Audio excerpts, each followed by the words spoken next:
Hey guys, I figure why ruin the streak of like no makeup looking days, but it's been crazy up in here, so I hope you guys don't mind. I also kind of like to be real with you guys. I feel like if I come on here and I'm like showing my little like scar marks and stuff, and I'm like, what you see is what you get, I like kind of showing that human side of things. I feel like there's so many people on social media who like play up the highlight reel and like, they it looks perfect. And I actually saw Sam Epstein, she commented things having to be perfect as one of her roadblocks. Hey Sam, yeah, I was just talking about you. So I saw you wrote everything has to be perfect as one of your issues, and I relate. I want to say that that's why I decided not to do my makeup and look like not a ragamuffin today, but I 100% planned on looking like a ragamuffin today. But to go back to what you were saying, there is so much pressure to look perfect. And you know what? I look a lot better in a planned selfie that took 73,000 rejects to get than I do in real life. So that's what I'm going to show you guys. So I hope you don't mind the realness.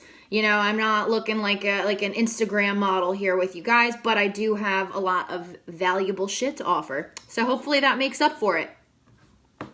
All right, so how are we liking the masterclass so far? Did you guys like the video yesterday?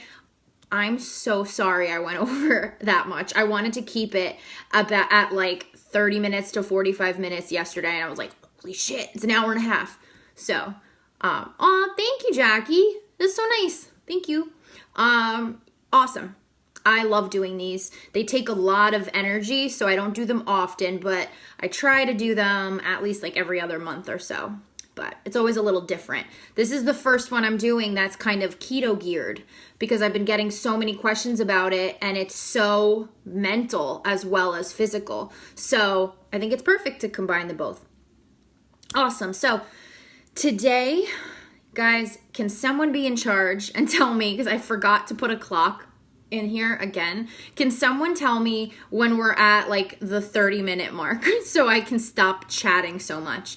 But today's gonna be kind of unstructured. I really want to give you guys some input, some feedback, some advice to get through the hard times, because if you remember my first video, mindset is a huge component in what makes a diet not a diet, but a big lifestyle change. Mindset is all the difference. Now, whether you battle a chronic illness or whether you just are trying to lose weight and it's really hard for you, whatever the case may be, mindset is the number one struggle that I see. And a lot of people don't realize how much power they have and how much of what they go through is because of what's between these ears.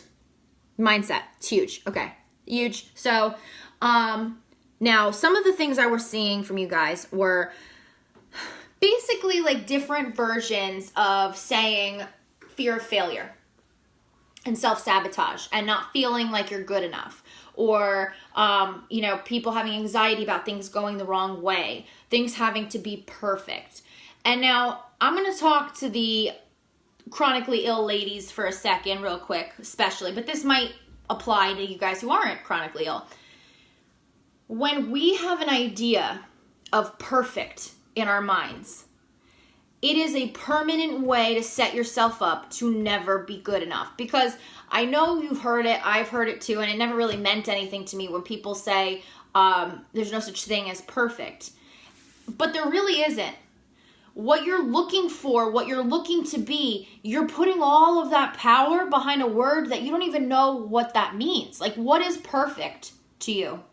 Yeah, if you guys want to go ahead, answer that to me. Thank you, Sam, for helping me kick off. I think that was such a powerful answer that you gave, because it's so true. So many people are perfectionists by nature, but really, what is perfect? Is it a size? Is it a shape? Is it a certain kind of health? Is it because if you ask someone that is the size that you want, that is the shape that you want, that doesn't have medical issues, I guarantee you they got problems. My grandmother, before she passed, when she finally, she battled Alzheimer's for a really long time, and she wasn't really mentally with it.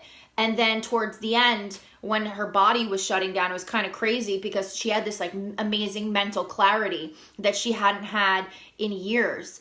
And she said one of the most powerful things to me. I have kept it close to my heart ever since. It's my favorite saying. I want it tattooed on me one day. And she said, she heard me complaining. I think I was complaining about a boy or something. And she turned and said, even the king has problems. And I think that that is the most powerful thing ever, because it's so true. It doesn't matter who has one disease, who has another, someone who's naturally skinny, someone who's naturally, just one of those girls that it just seems like opportunity falls in her lap. All of those people have moments where they don't feel good enough, or they wish that they were different, or, so what you have to do is not just say, oh, no one's perfect, because that doesn't help that feeling, because you wanting it to be perfect is coming from a place of insecurity over something. So what I want you to do in that moment is to not allow yourself to get freaked out if you're not doing something perfect. I want you to define your perfect. I want you guys, because without goals in mind, without a direction, you're just going to stay in the same spot. A diet isn't going to change that. A diet, you can lose, and take it from me. Like, I have body dysmorphia issues. I've lost 80 pounds myself, and I still pick up the size that I used to be by instinct. I still dread looking at pictures because I think that I'm going to see the way I used to look. So imagine if you did have direction, you did have goals, and you achieved it. You lost 80 pounds. If you don't fix what's going on up here, that weight loss isn't going to fix everything else. So what you should do is define your perfect. What is it that you want to be perfect at? And what makes your perfect perfect? I want to be a size 2. Yeah, me too. But anyway, why though? Why? Is it because you want to be able to wear anything you want and feel like you still look good? I don't know if you guys can relate to this, but I've always been bigger my whole life. I was just talking to someone where I swell up and down about 5 pounds of water weight from day to day, usually in the face and in my neck. I hate it. I'm having a fat day today and I can't stand it. A little bit of mental issues there, huh? But, oh shit, where was I going with that?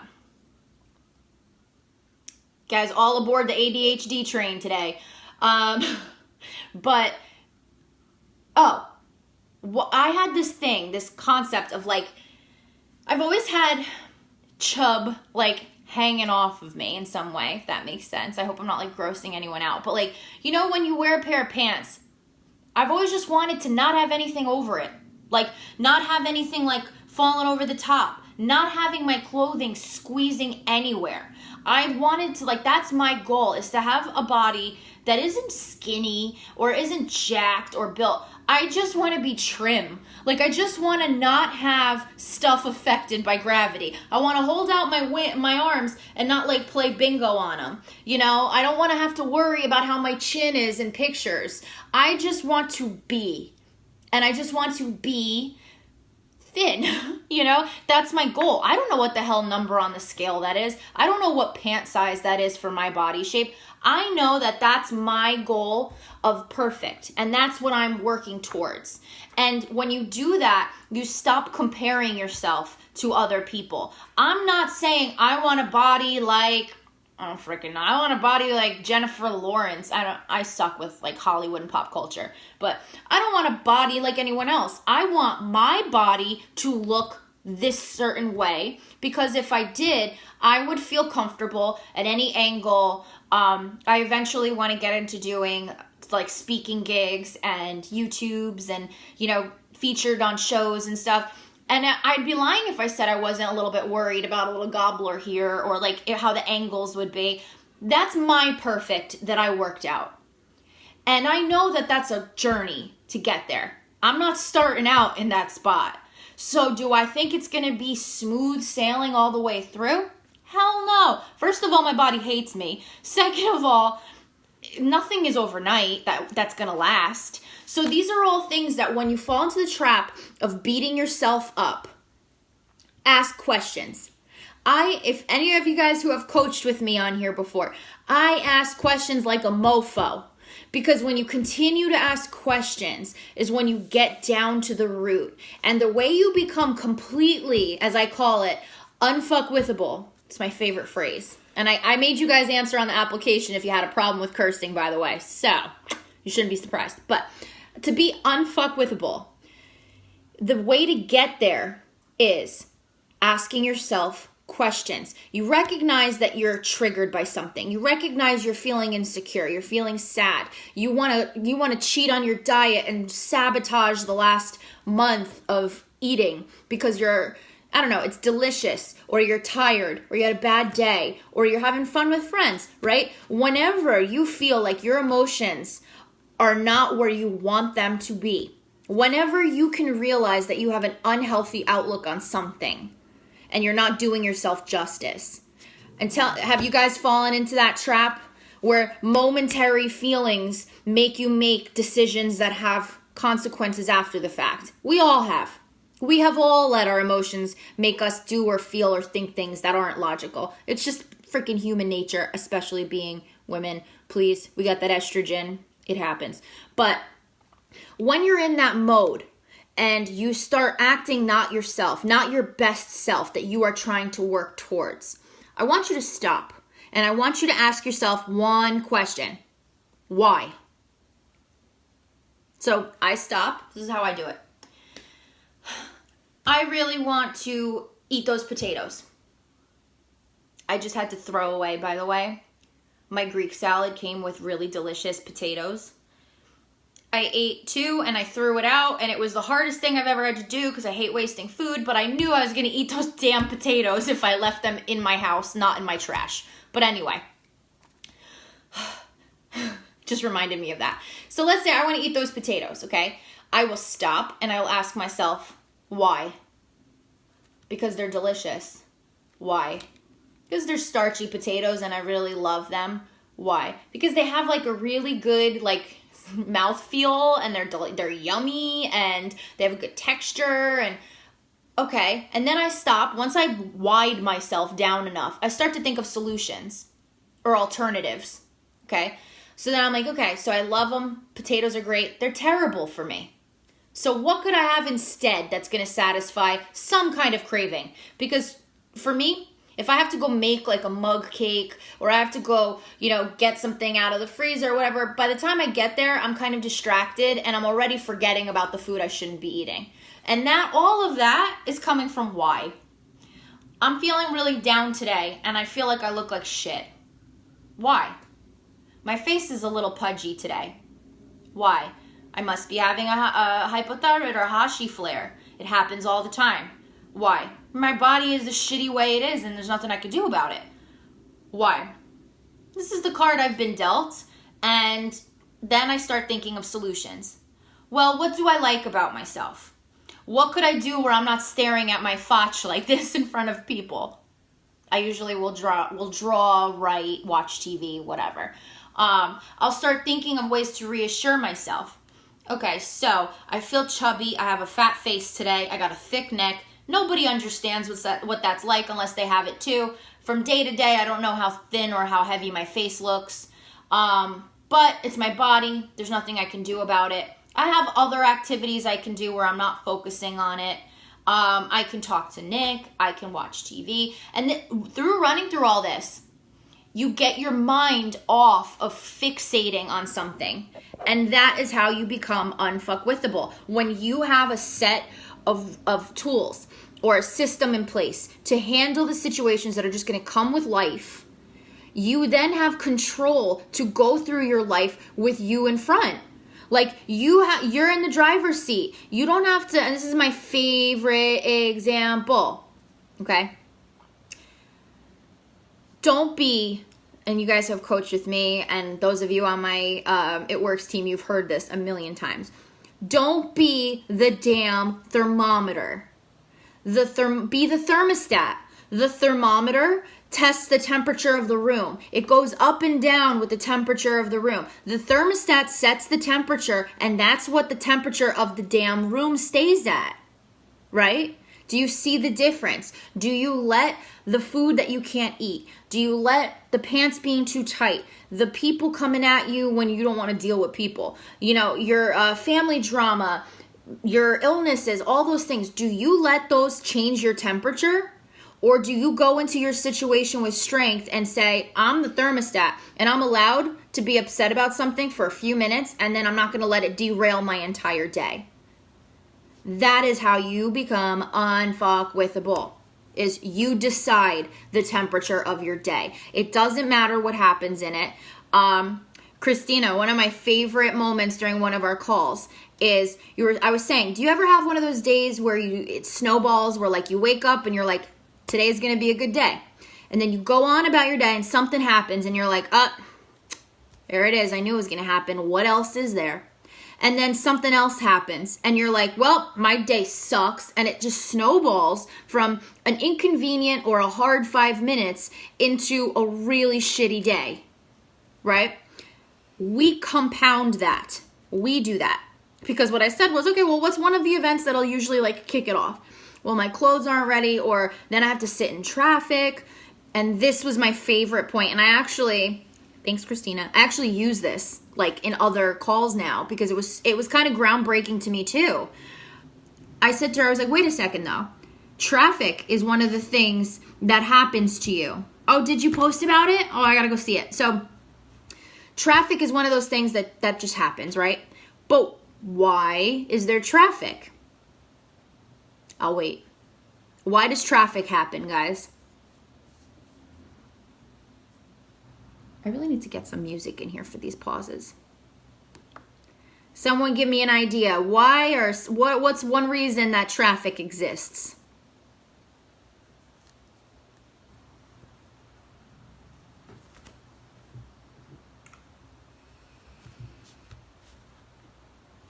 Anybody watching the replay is going to be like, do I have to watch it the whole time while everyone's answering?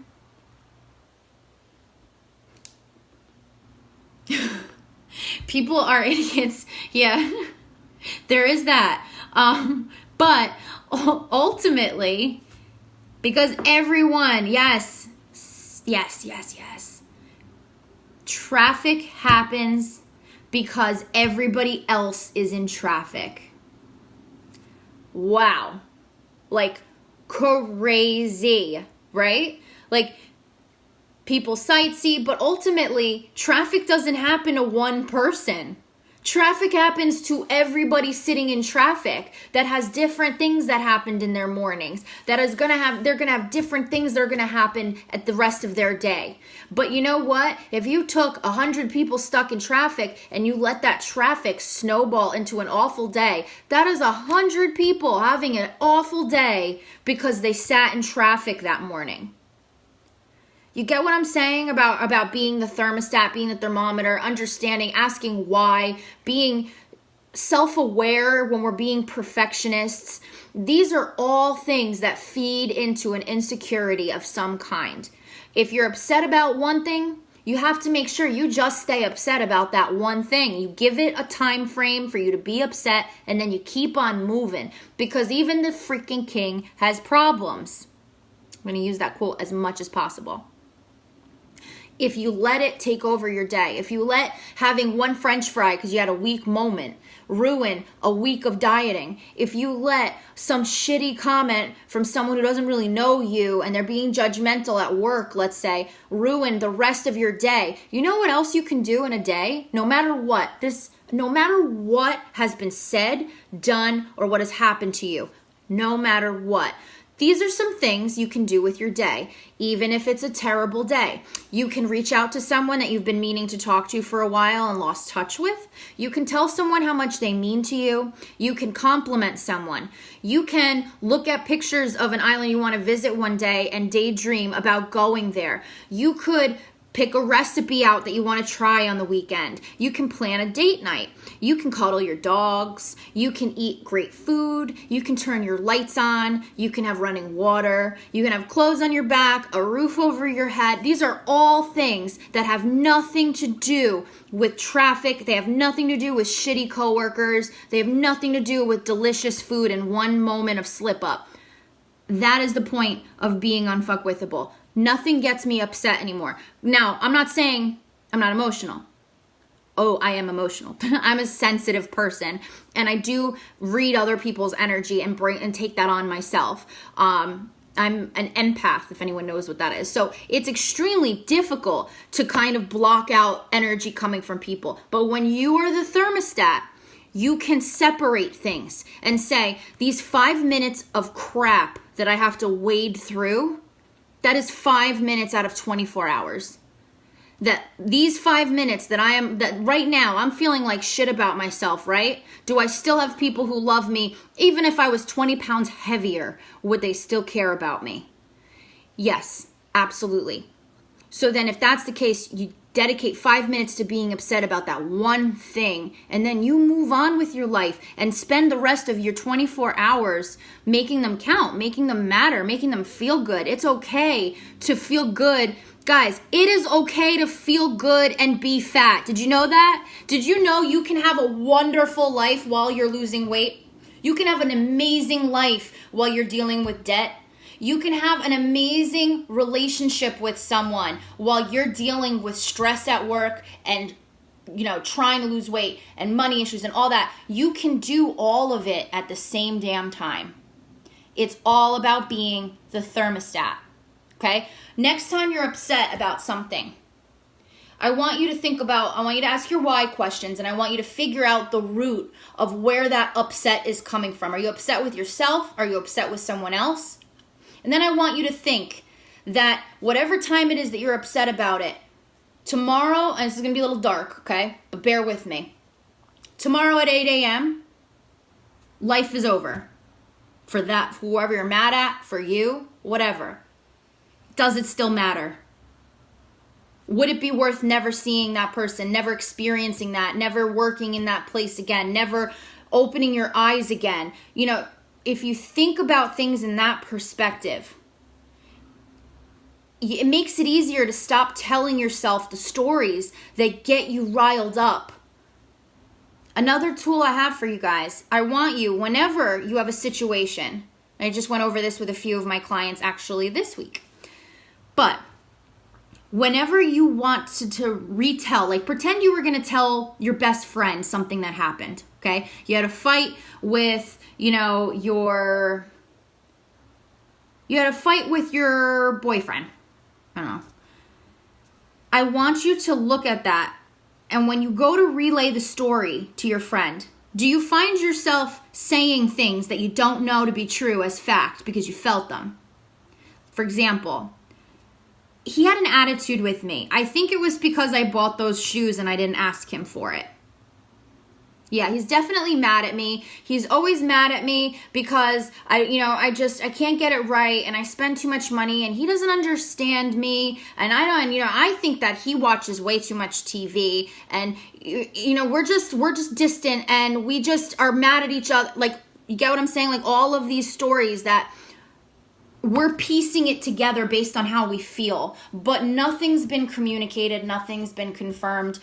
It's just our freak out mode in our heads, because as humans, we're wired. We're the only creature in the animal kingdom that is hardwired with the quality of self-doubt. Self-doubt is only present in humans. And every other animal does what they do, and they don't care. They just go about their life. Us people want to overthink everything. We want to assume what someone else is saying really with their meaning instead of listening to their words. We want to pull on the history and the past to add to the story now. We want to piece it together because we need that closure, because if not, we doubt ourselves. We doubt the situation. We doubt how we feel. So you got to break it. What's a good way to start doing that? Whenever you're going to say something or relay something that has not been proven to be fact, someone hasn't said how they feel yet, nothing's been discussed, you don't know if you're having problems, you just feel like you are, I want you to start that story with, I have to assume. I have to assume we're distant because I spent money on those shoes. I have to assume, oh, happy birthday, Robin! So I have to assume that we're having problems. I have to assume this. I have to assume that. When you start adding that before what you're going to say, you by nature start to double think what you're going to say. And you're like, well, I don't know that's true. I have to assume. So if it's not true, maybe it's not true. And it starts you in the direction of finding out. And then you ask your why questions.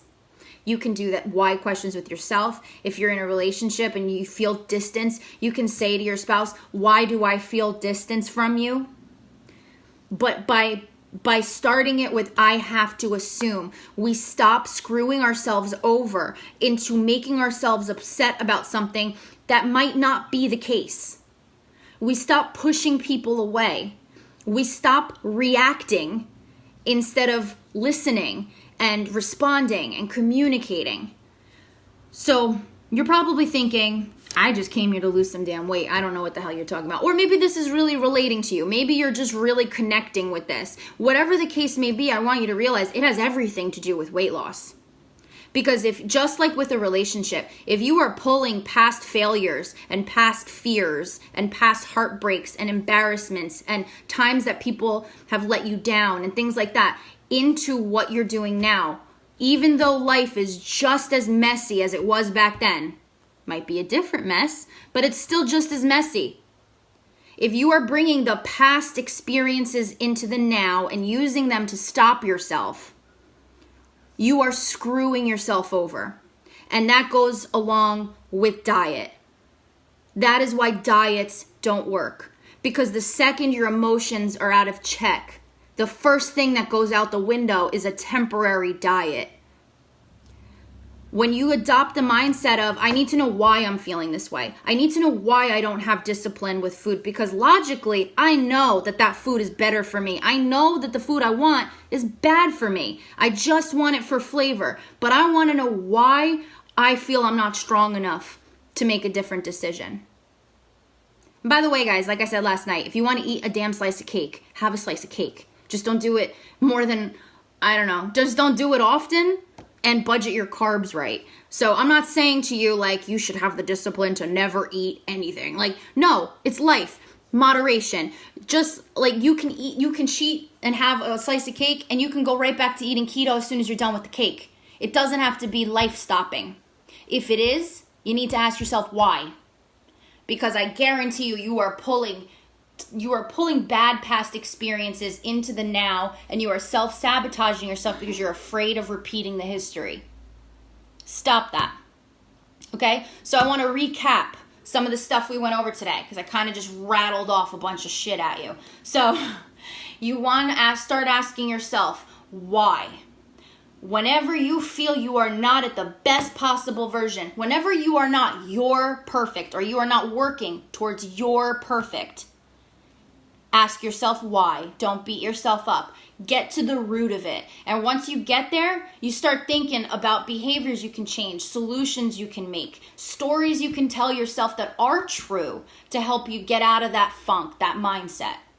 Whenever you're going to go and snowball your day from a shitty 5 minutes into a shitty 24 hours, stop and think about all the other things you could do mentally, physically, emotionally in 24 hours.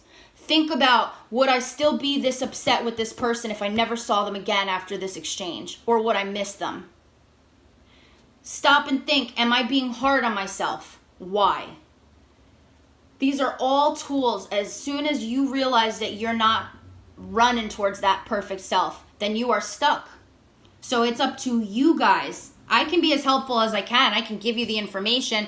I have my chronic confidence program where I help people do this, but I get hired for that. It's my job, but ultimately I can't make anyone do anything. I can't make people adopt these mindsets. It has to be you, and you are strong enough to be unfuckwithable. You have just as much power to get to that place as I have to get to the place that I'm at. We are all humans. We can all do it. It's just about being disciplined and knowing I am working towards my perfect. Does anyone have any questions? I know I rattled off a lot of shit. I got really into that, guys. Really spoke to my heart. I hope you guys enjoy it as well. Oh, I'm so glad I'm speaking to you. Yeah, whether it's diet, whether it's relationships, whether it's chronic illness, or just freaking life, you know, you got to remember my nonna, even the king has problems.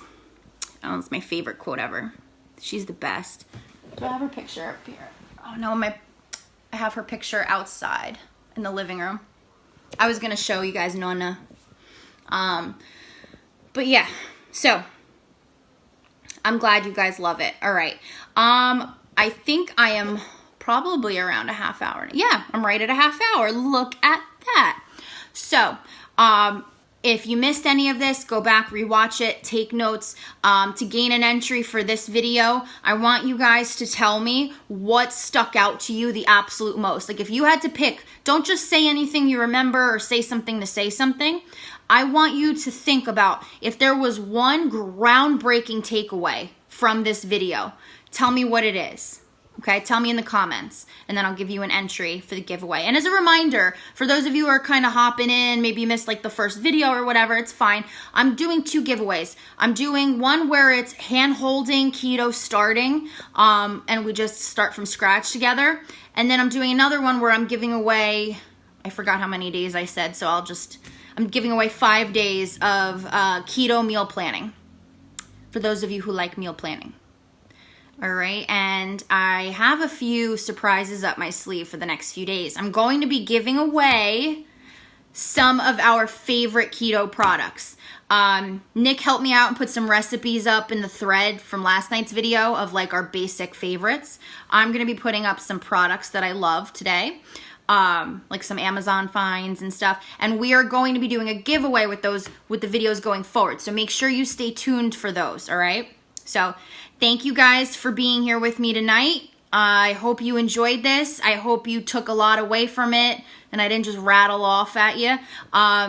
Drop below what really touched you the most. And yeah, I'll see you guys tomorrow, okay? Have a great night.